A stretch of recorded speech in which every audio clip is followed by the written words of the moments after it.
శ్రీరామ్, నేను మీ Dilip, daring star YouTube channel.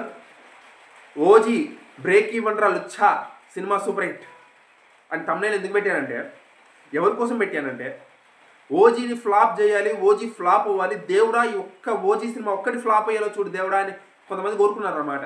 ఎవరు ఇన్స్టాగ్రామ్లో అక్కడక్కడ చూశానులేండి, కామెంట్స్లో. అందుకే ఆ టైటిల్ పెట్టాను.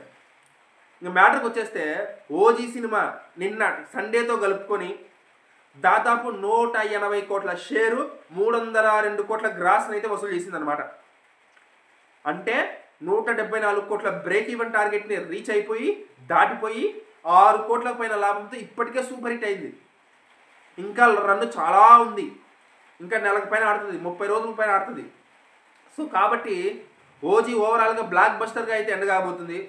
ఇంకా 300 కోట్ల నుంచి 400 కోట్ల పోతుందా, లేకపోతే ఆ 400 కోట్ల లోపల ఆగిపోతుందా చూడాలి, మరి తెలీదు. బట్ సినిమా మాత్రం బ్రేక్ ఈవెన్ కంప్లీట్ అయిపోయింది, సూపర్ హిట్ అయిపోయింది, బ్లాక్ బస్టర్గా కూడా కాబోతుంది. సో ఇదనమాట కలెక్షన్స్ నిన్నటితో కలుపుకొని వచ్చేసినాయి అనమాట. బ్రేక్ ఈవెన్ అయిపోయింది. జై హింద్.